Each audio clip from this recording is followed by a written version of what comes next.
I am Jackson from Modal Electronics, and today we're going to look over the sequencer section on ARGON8, or maybe I should say sequencers, because there's quite a few different options for us to look at here.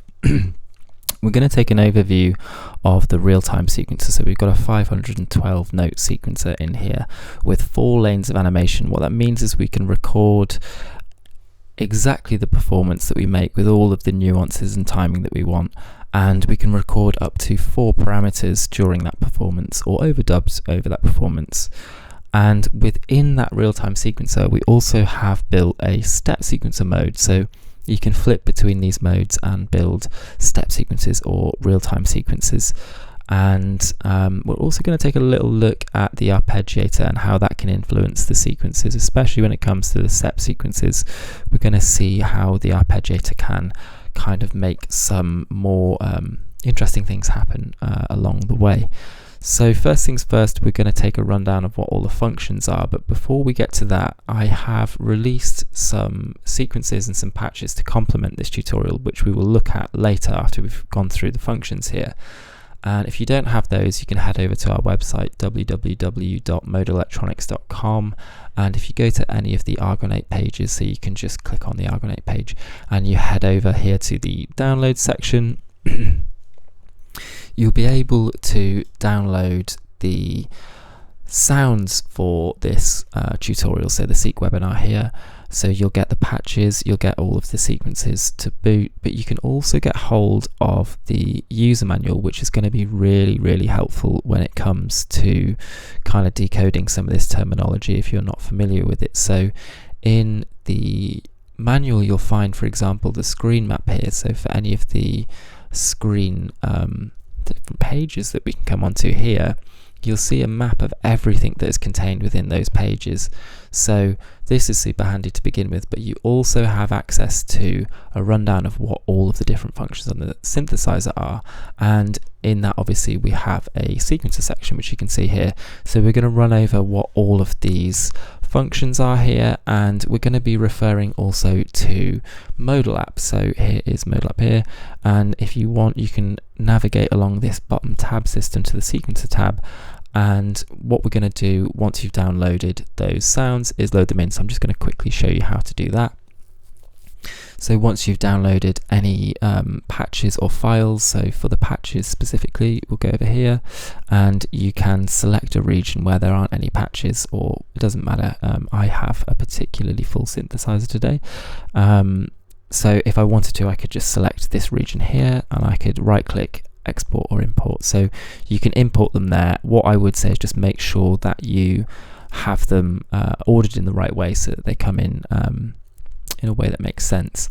And you can do the same with the sequences. Obviously you have on the left hand side here sequences and effects, and we can do the same with those. So for the sequences, what I would do is go to an area that is empty. I've picked from 40 and I've just loaded them in here, 40 to 49, and I've done exactly the same thing by just shift clicking and then right clicking to import, and it's as simple as just navigating to the patches and loading them up.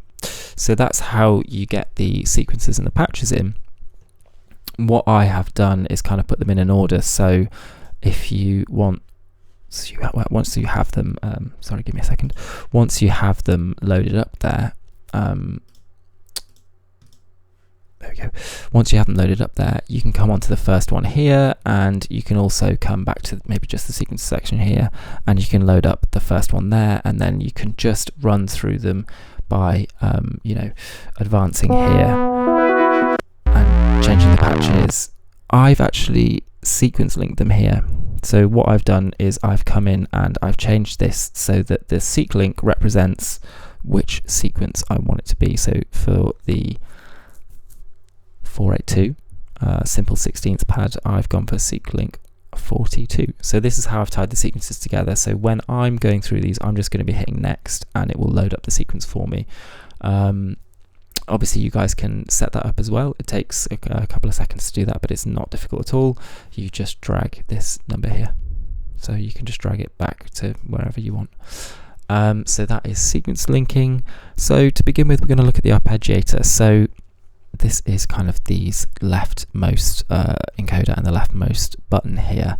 That's kind of the arpeggiator section, and also this button here, we can tie rest into the arpeggiator. You can see that ARP rest underneath, whereas the sequencer is kind of all 4 of these buttons and this encoder here. So the arpeggiator is enabled and disabled pressing this button here, and that is also used to program the arpeggiator. So this is a really streamlined but intuitive programmable arpeggiator. So on its own, it will just play a cycle through the notes.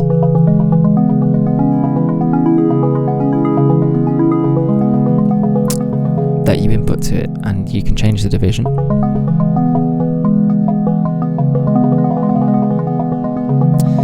You can change the swing. So if I hold down the ARP button here and I push this encoder,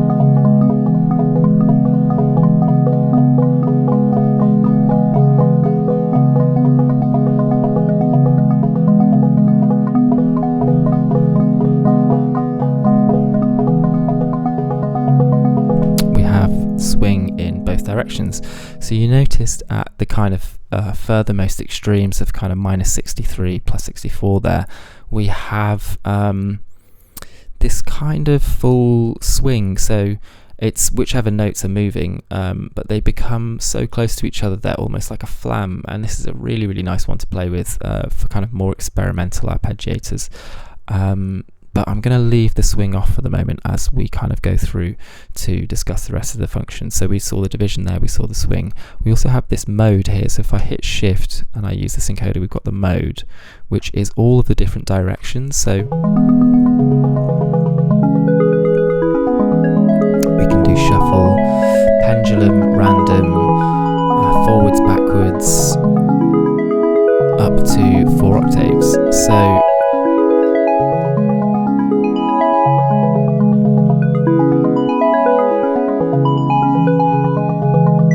and what's really nice on the screen here, if you stay within an octave range, you can use these screen parameters just to select the specific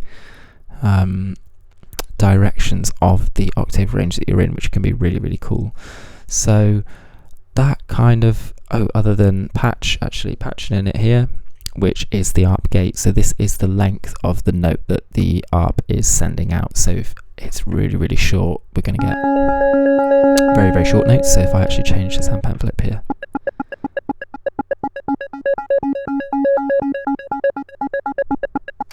we get the ARP gate length, which can be really interesting when you're using the arpeggiator to sequence other things. We might look at a little trick later on when it comes to sequencing things externally using the arpeggiator, because that gate length is going to be very, very handy. Especially if it comes to something like samples. If you're sequencing some kind of samples or chops or something like that, that is a very, very integral feature there. So we might come back to that a little bit later on, but that about ties it up for the arpeggiator section. Other than mentioning that we have also with this, now we have ARP sustain. So if I go into sustain latch,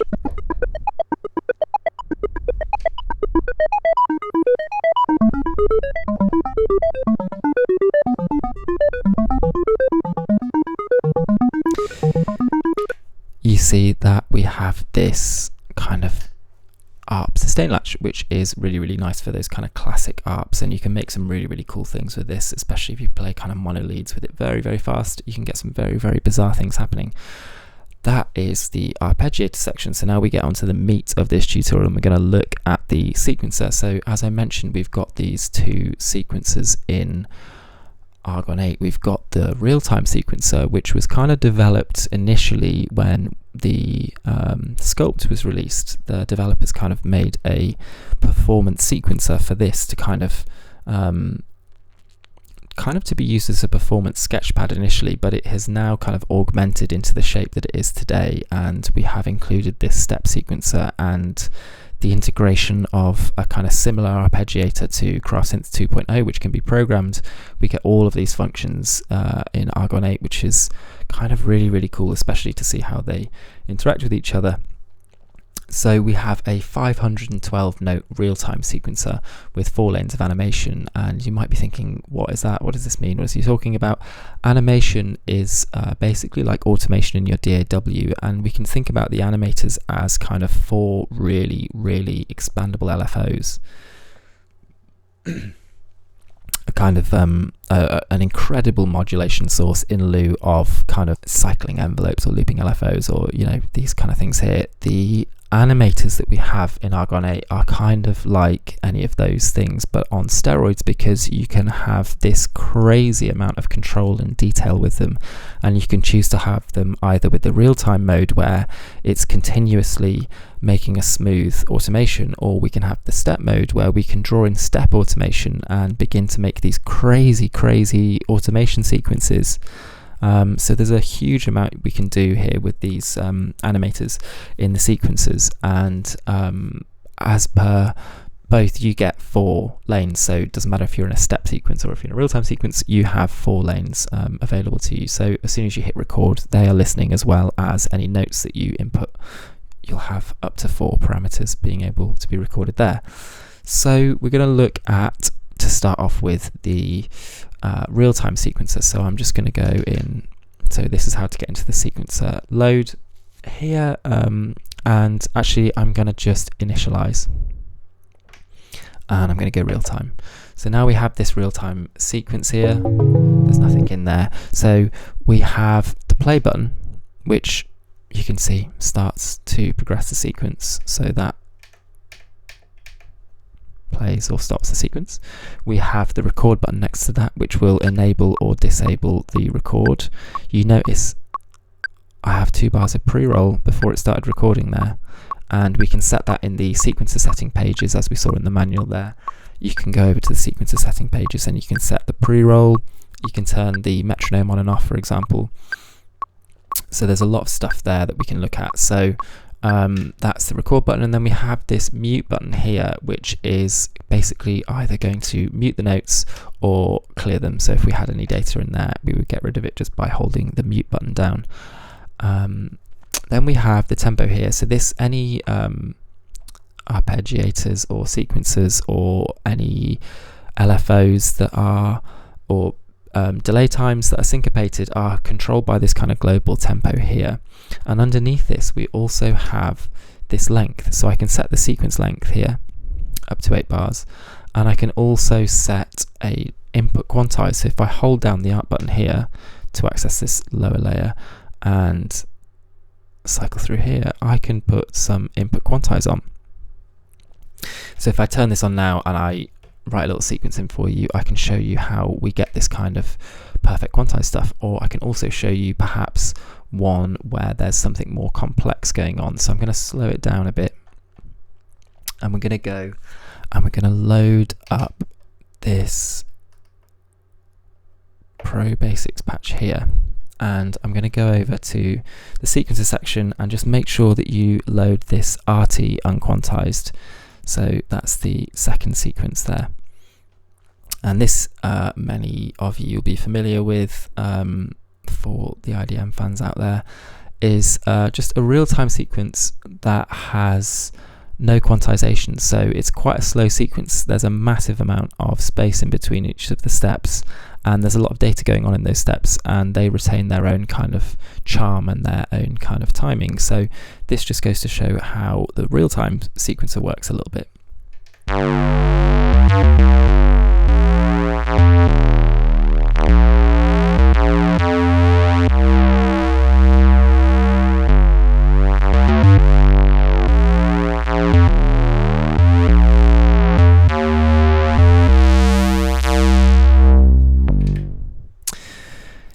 So some of you will be familiar with that one, of course. Roichi Biv, Boards of Canada. Yeah, you can see how obviously I wrote that in at half of the tempo to squeeze in more into the sequencer, so I could squish in more information per step, and I kind of used the unquantized real-time sequencer to allow me to have that extra space. So if we wanted to, we could also just go back on and we could put input quantize on and we can record something in that was more perfect. An example of which would be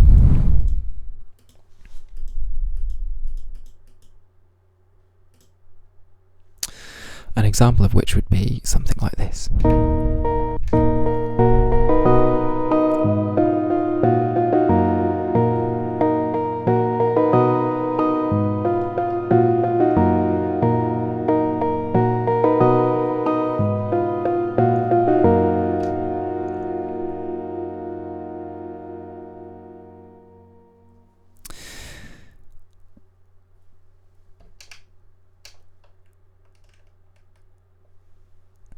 So we also have under here, you can see seek loop and seek hold. So if we hold up and we press either of these buttons when the sequence is playing, we will either loop or hold the sequence.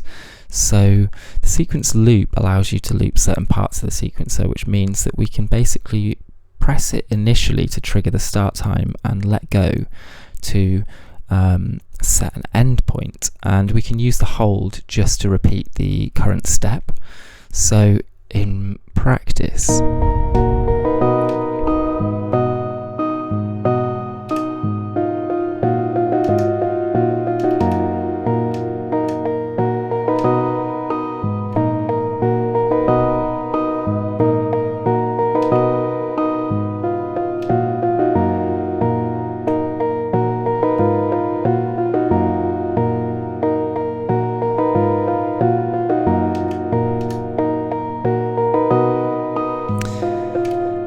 so we can do some kind of juggling with the sequence there by looping and holding certain sections.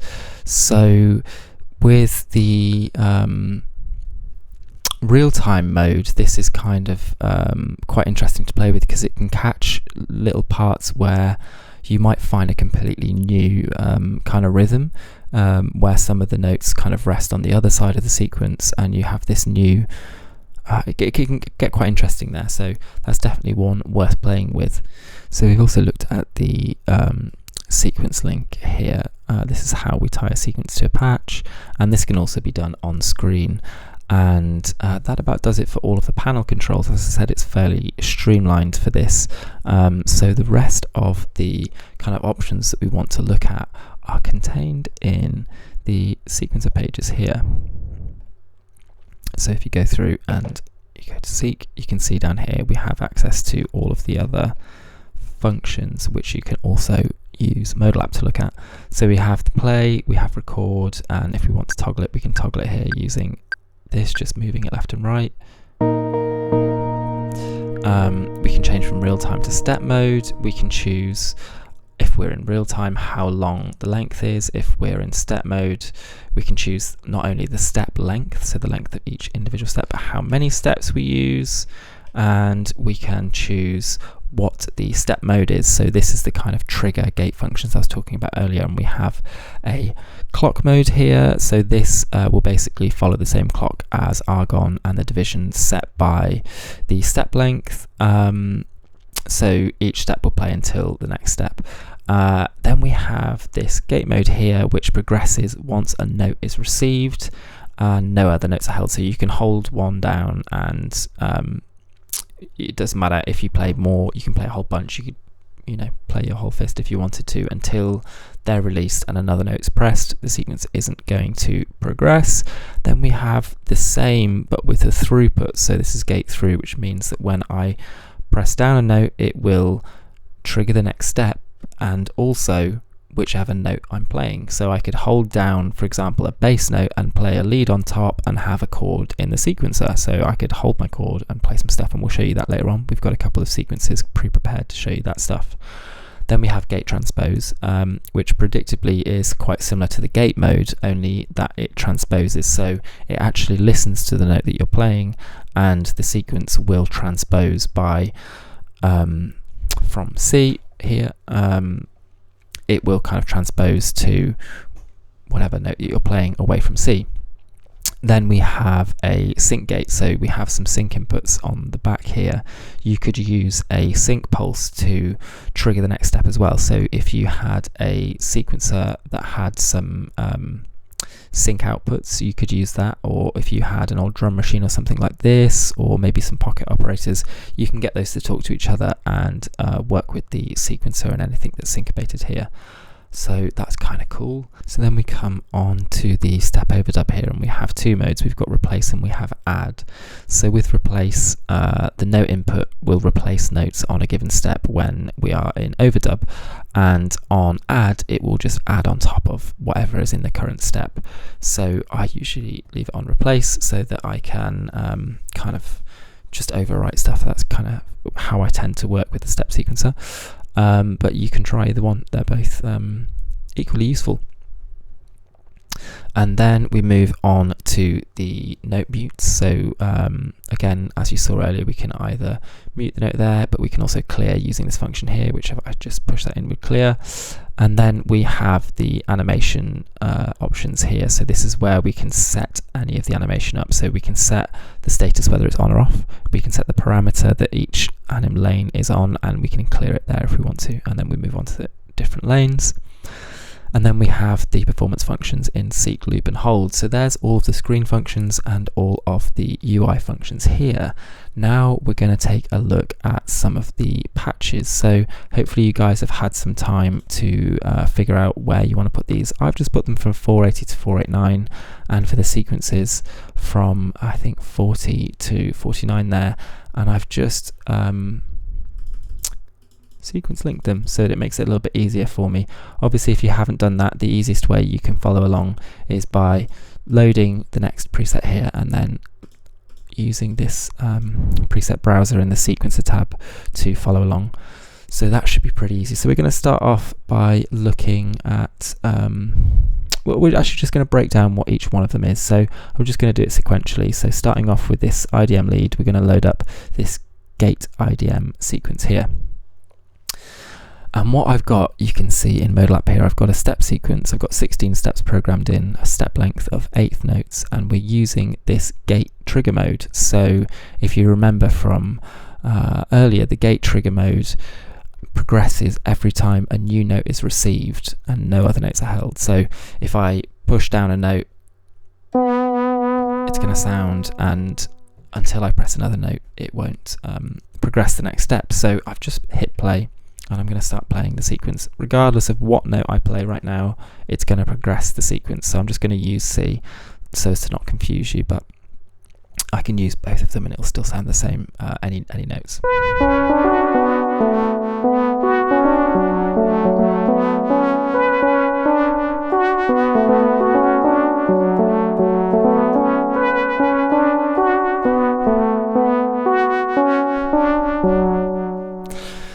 So that gives you an idea of what the gate mode can do. Obviously I can tap in some really interesting rhythms, and we could use the Arpeggiator to kind of do some of this for us. If I hit the Arpeggiator on, I could actually just use that,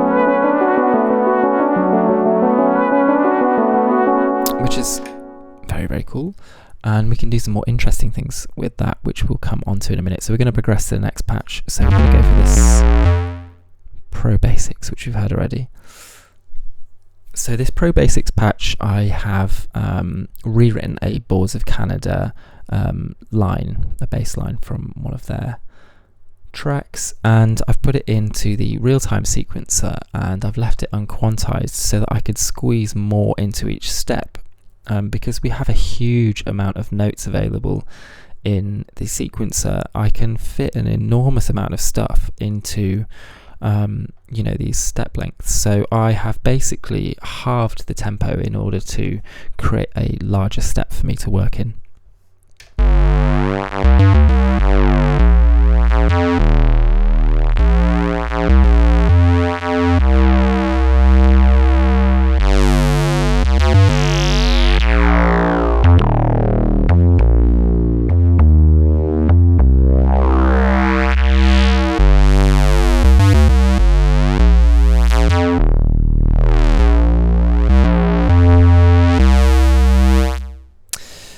So you can see how I can squeeze a whole bunch of stuff into the steps there.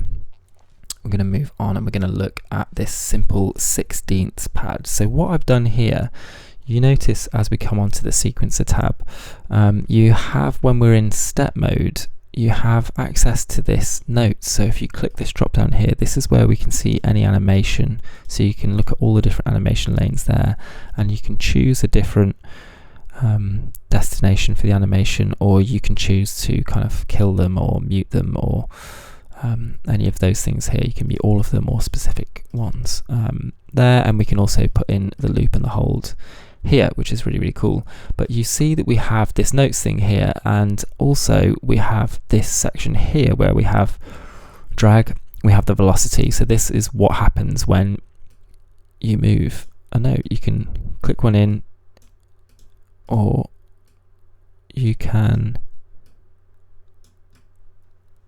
choose the velocity. So when I drag here, when I put a new note in, I can input the velocity of the note, or when I click and hold, I can just drag them up and down here. And I can have this in edit or draw mode. So edit mode here allows me to move notes. Draw mode is more destructive, so anytime I click, I am removing the note that was there. So that is kind of a rundown of how this piano roll works here. So what I've done is I've had it in draw mode, and I've just drawn in a whole row of 16ths to begin with, and then I've just added the kind of chords either side where I felt it would sound good. So if I play this for you now, we're not going to get anything because, again, we're in this gate mode. So I have to put some stuff in with the sequencer.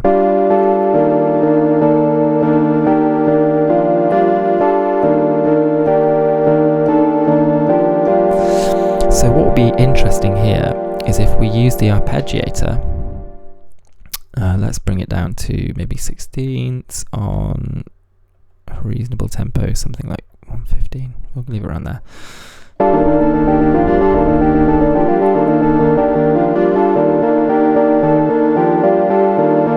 Maybe around 90 BPM is better.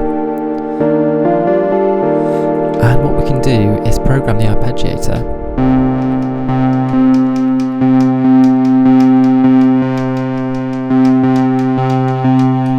I've just programmed in a random amount of the same note and just various amounts of rests. So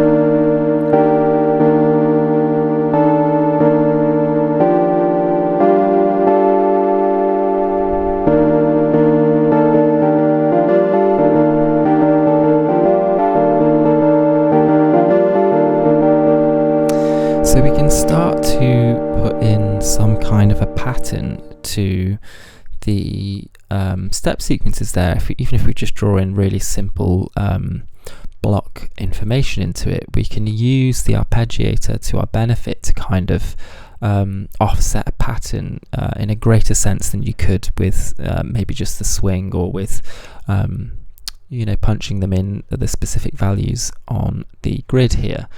So that can get quite cool. So we're just going to move on now to simple PM key and this 43 step focus. So here we have a gate transpose playback mode. So like we said earlier, the gate transpose is very similar to the gate mode, but the sequence is transposed relative to this middle C note here. So pressing this note repeatedly will give us the same pitch that it was programmed in. An octave up. Another.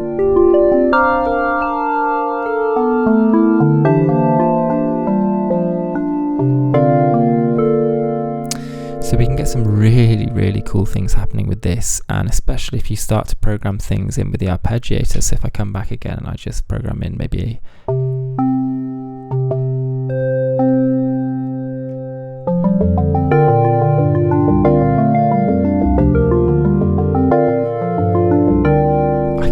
really interesting thing going on.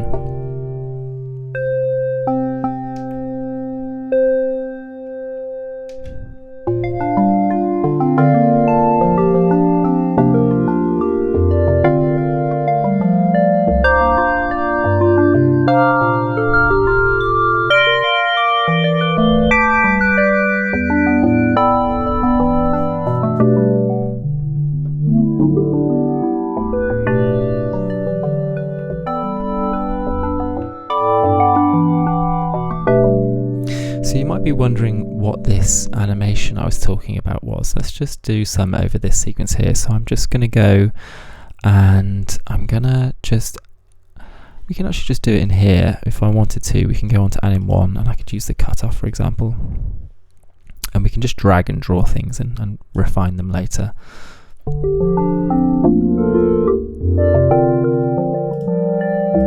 bit of movement.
Really carried away with that. So you can see how you can add in some animation there.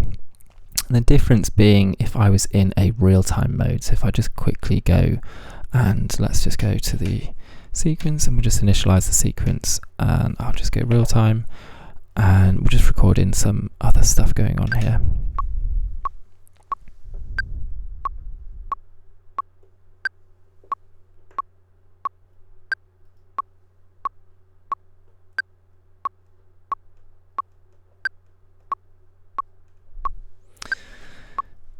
So I've just put in some random information in there.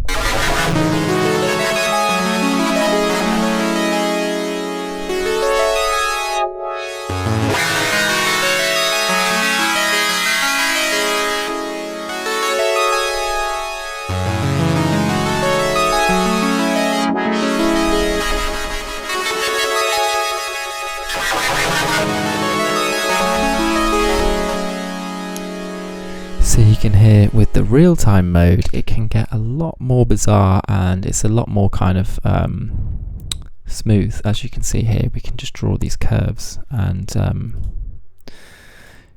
yeah, we can put in spikes and all sorts of stuff. That can be really, really interesting to play with the animation on its own so that you can just play notes in with the real-time mode or with either mode.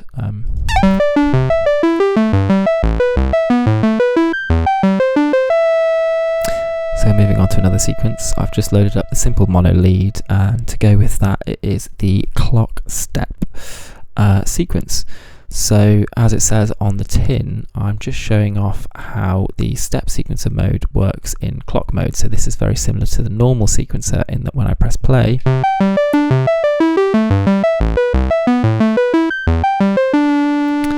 we get the sequence running as per the clock.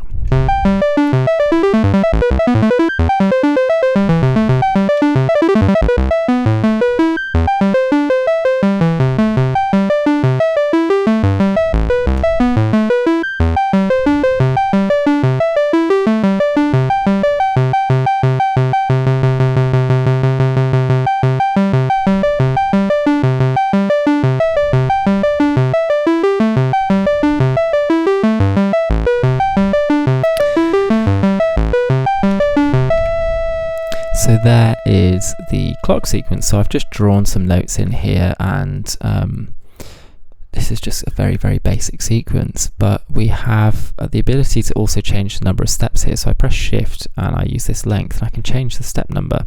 So I can also start to juggle around in a similar fashion that I was with the sequencer loop and hold with the number of steps. This can be a really interesting thing to kind of mess around with as you're playing through a sequence, because you can get some really just unpredictable things happening there. which is quite nice.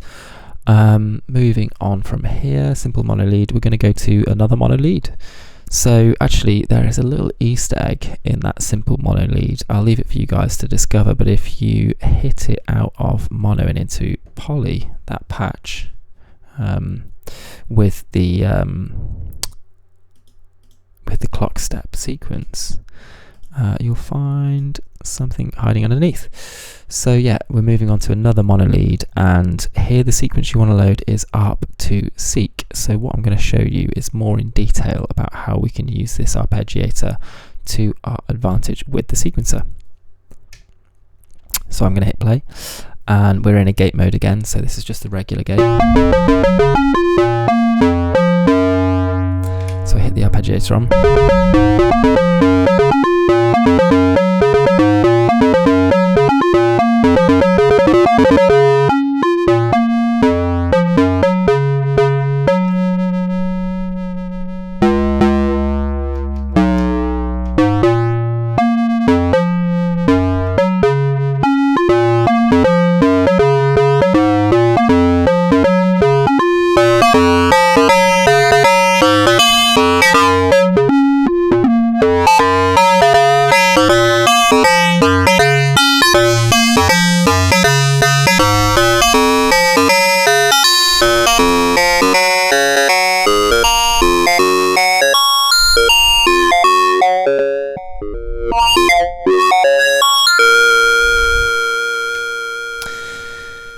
So another demonstration of the arpeggiator kind of influencing the sequence there. I kind of already showed you some of the rests earlier, and you can use this to kind of make more interesting patterns out of something here, I guess.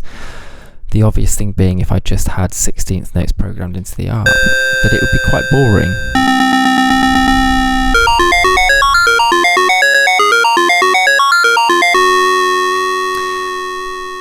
In comparison to whether you had a pattern into it. Obviously with a pattern it came much more alive, and you can hear how you would kind of begin to use that within an arrangement. So it's really testament to the fact that there is a lot of exploration that you can be doing in between these two things, and I would kind of encourage you to dig in a little bit further there.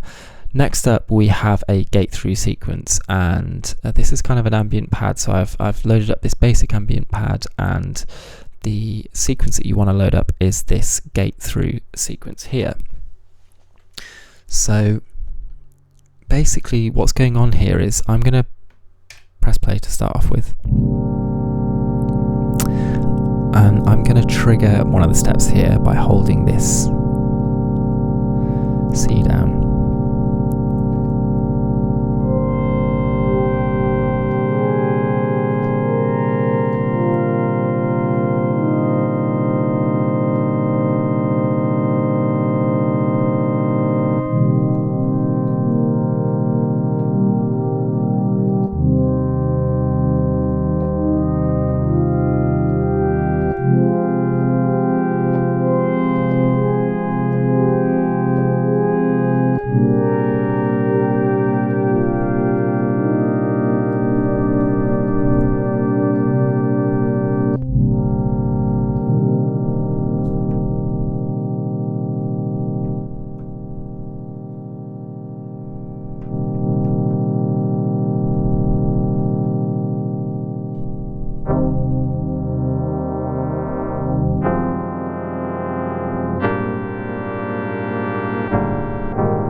So that's the gate through mode, where basically I can hold down and interfere the progression of the next step.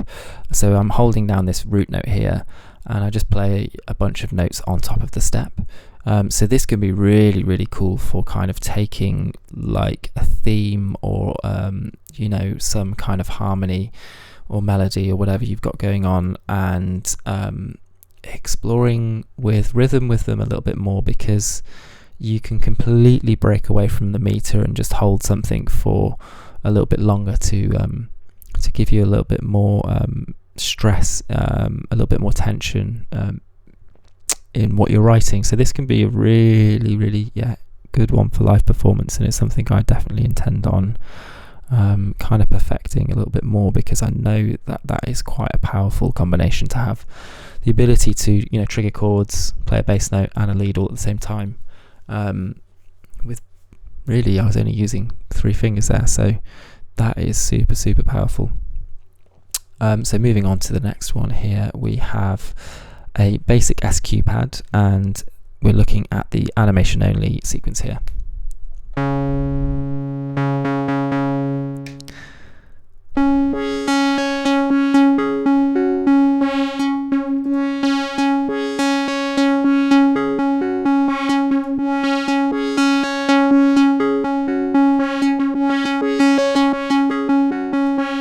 So you can see I have 3 lanes of animation programmed in there, and at the moment this is kind of, it's interesting because per step, as it was working, if I interrupt it by holding 1 note down,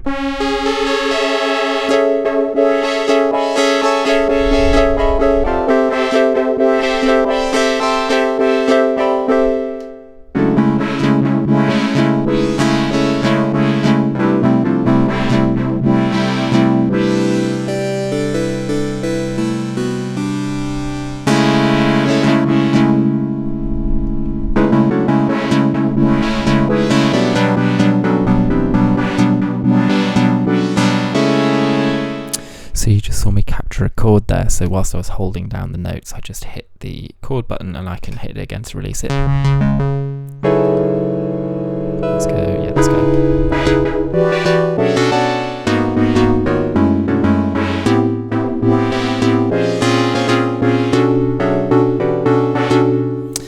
So this can be used with the Arpeggiator especially well. It can be a bit funny sometimes if you have it super fast, but if you use quite so let's just leave that on. If you use quite low,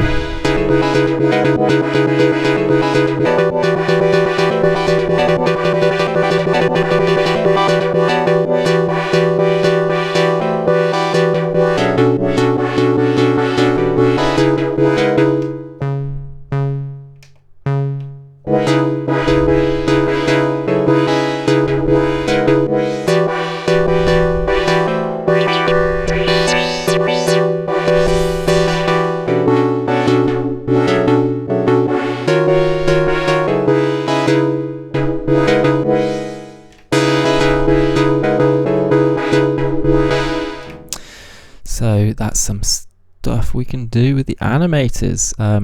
This is a really, really huge one, because obviously you can use these sequences with external gear, and we could use external gear or DAWs to give us more modulation, or to expand the synthesizer kind of functionality somehow by programming the CCs, or freeing up our hands by programming MIDI and playing on top.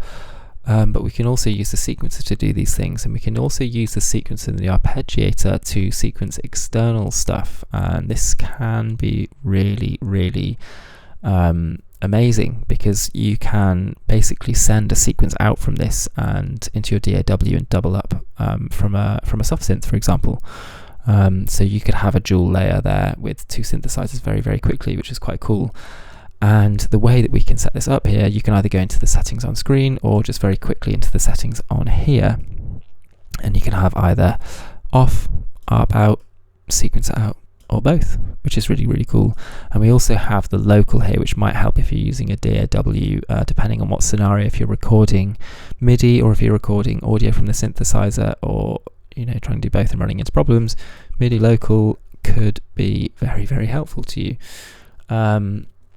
Just a quick shout out for MIDI local there. So back to the sequencer. I'm going to move on to this DigiPiano one here. I'm going to take the chord mode off. So we have an unquantized, we have a quantized real-time sequence here. kind of a riff on the original ARGON8 piano, which one of the developers, Luke, made very, very early on in the development of this product.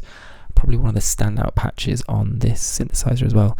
So this is a kind of riff on that patch of his, and just some very, very moody piano.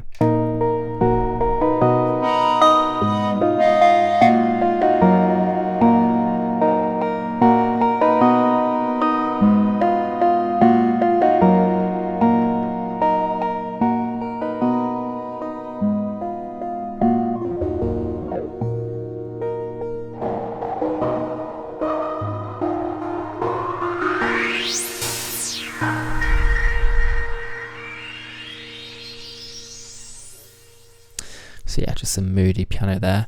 And we're going to round it off with this animation only, very, very basic patch here. So all I've done is just tuned one of the oscillators and chosen a different bank, and I have just written in some sequence animation.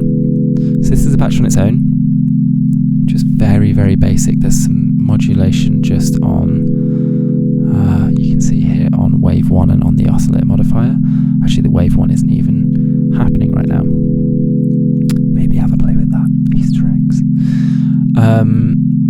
Then, yeah, what we can do is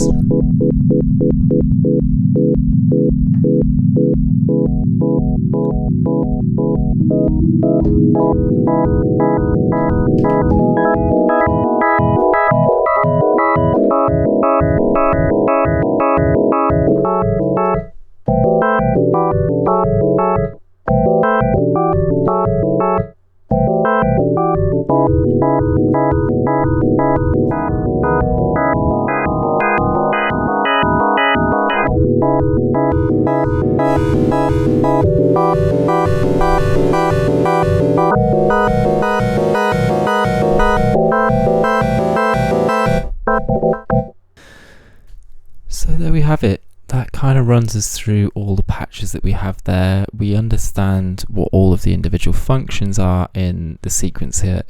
We've looked at the real-time mode, the step edit mode. We've looked at the arpeggiator and all of its functions and how that can influence the sequencer. I guess maybe the last thing that we could talk about would be sequencing external gear. But I'm actually going to leave that for a little tips and tricks video. I think perhaps next week we will look at sequencing some external gear, because there's a lot to get through here already. But yeah, there's your basic kind of arpeggiator and sequencer functions. I guess the only thing I didn't mention there, which we can quickly, if I just open up one of these, maybe we'll go for, I'm just going to open up one of the clocked ones here. So I'm just going to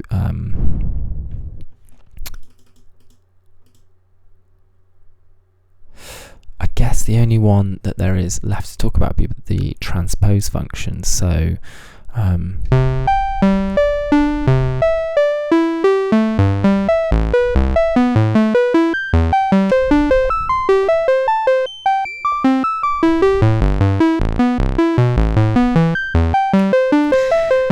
see, I can use here the transpose function to move the whole sequence.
So that about wraps it up for the sequencer. Thank you very much for joining us, obviously, and let us know if you have any questions on this or anything that you want us to cover that we haven't covered already. As ever, check back on our socials for an announcement on the next webinar, and we're going to start upping the amount of videos we're putting out per week. So I'm going to be putting out a jam every Friday, and as I mentioned a little bit earlier, some tips and tricks, some kind of small format tutorials for you guys. So let me know if there's anything that you'd like me to cover there, and yeah, I'll see you next time.